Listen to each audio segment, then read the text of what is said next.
कि जब 31 जनाजे और उनमें मासूम बच्चों के जनाजे जब पाकिस्तान ने उठाए तो फिर पाक फ़ौज के लिए ये रेड लाइन क्रॉस हो चुकी थी। जिस जगह पर मौजूद हूँ इर्तिज़ा भी था, कर्नल ज़हीर का बेटा।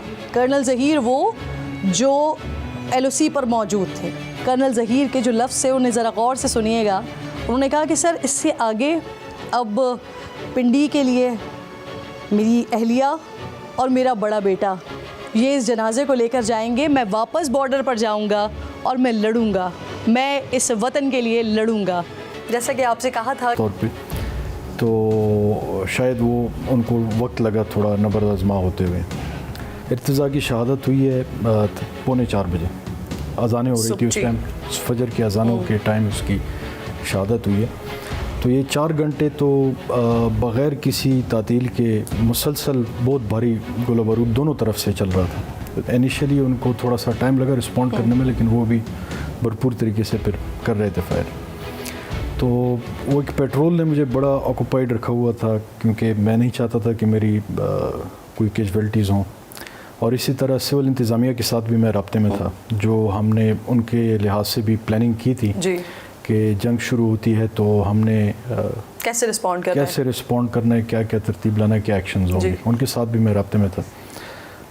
उस पेट्रोल के साथ मैं डायरेक्ट कम्युनिकेशन में भी था, उसके कंपनी कमांडर के साथ। तो उसके पीछे के बाद दिगरे 3 क्वाडकॉप्टर्स आए दुश्मन के, और अल्हम्दुलिल्लाह हम तीनों क्वाडकॉप्टर्स हमने उड़ा दिए उनके।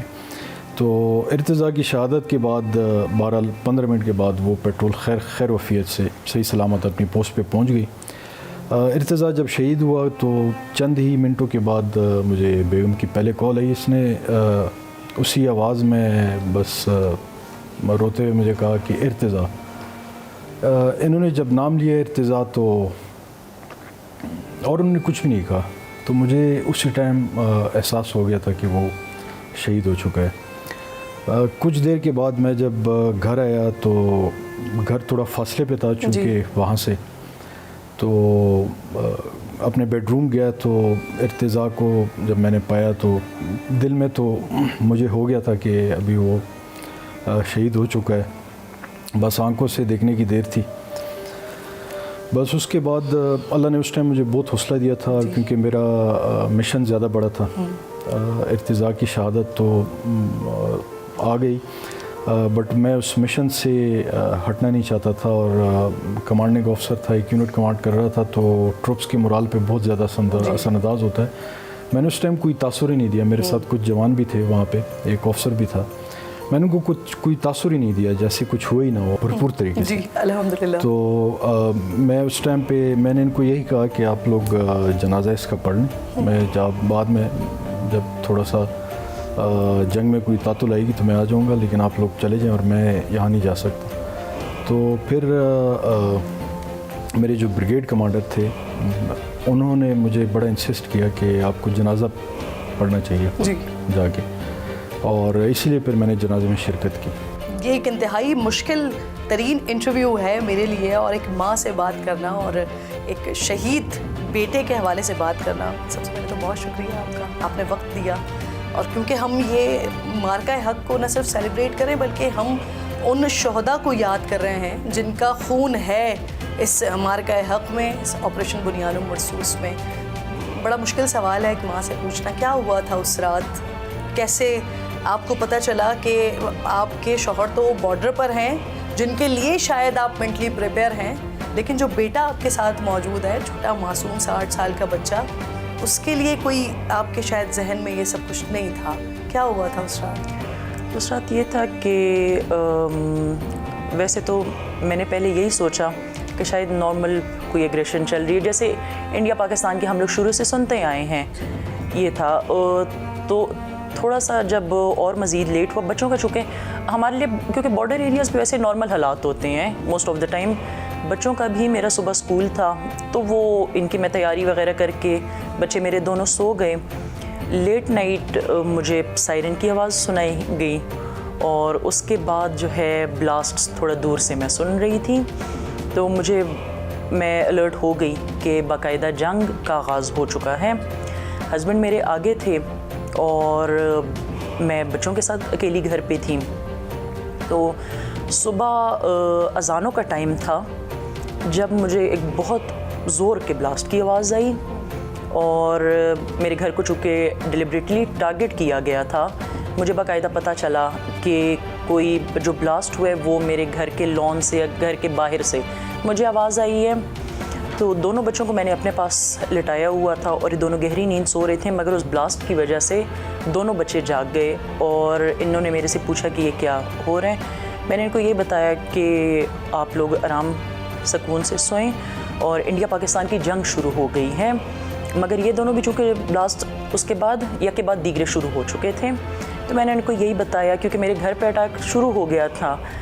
मैंने इनको यही बोला कि आप दोनों कलमा पढ़ना शुरू करो और आज जो है हमारी आखिरी रात है, हम शहीद हो जाएंगे।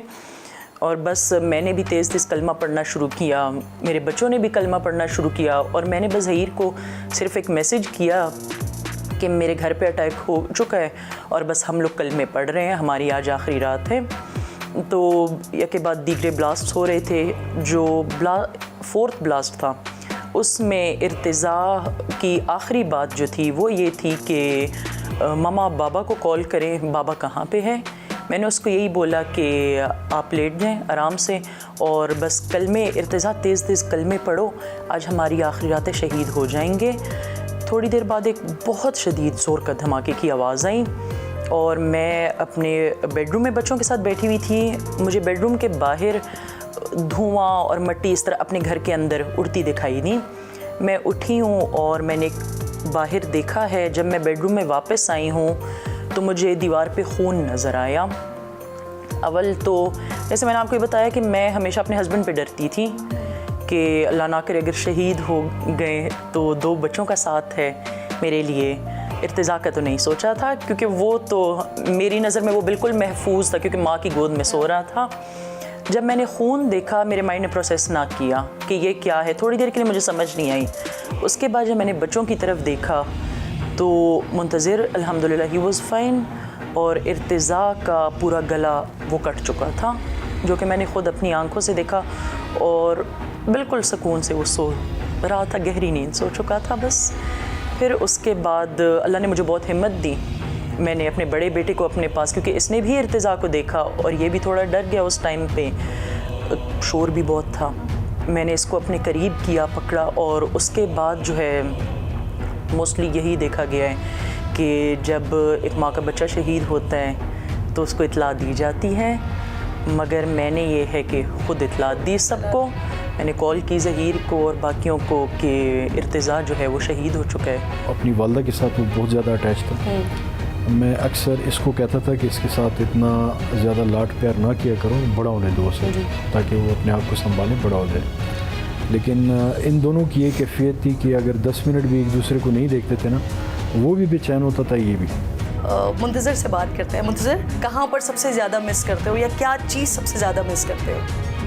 मुझे वो मतलब जब इस तरह मैं कहीं पार कर चले जाऊँ, क्योंकि हम साथ ही खेलते रहते, तो मुझे वो सबसे ज़्यादा वहाँ पर मिस होता है, क्योंकि हम साथ सबसे ज़्यादा जो टाइम स्पेंड वो खेलने में करते, तो उसमें वो बड़ा याद आता है। भाभी, आप कुछ कहना चाहेंगी उनको जो कह रहे थे कि हमने दहशतगर्द मान लिया? वो दहशतगर्दी फैला रहा था आपकी बाहों में, आपके साथ लेटा हुआ था और वो उस वक्त दहशतगर्दी फैला रहा था। उस दुश्मन को कुछ कहना चाहेंगी आप? और आप मुतमईन हैं जो फिर पाकिस्तान ने किया? मैं आपसे इर्तिज़ा की माँ होते हुए पूछ रही हूँ, आप मुतमईन हैं? अल्हम्दुलिल्लाह, बिल्कुल। मुझे उम्मीद थी फ़ौज से कि फ़ौज जो है वो हमेशा लोगों को प्रायोरिटी पे रखती है, अपने वतन को प्रायोरिटी पे रखती है। जैसे कि मेरे हस्बैंड ने भी उस रात हमें प्रायोरिटी पे करने के बजाय बाकी लोगों का सोचा, तभी ये फ्रंट लाइन पे लड़ रहे थे।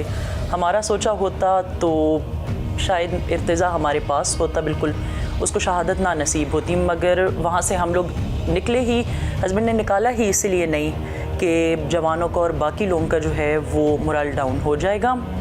तो बाकी वो लोग जो कहते हैं कि हमने एक दहशतगर्द मारा, इंतहाई बुज़दिल कौम है, जो कि इतने बुज़दिल हैं कि उनको हमारे छोटे छोटे बच्चों से डर है।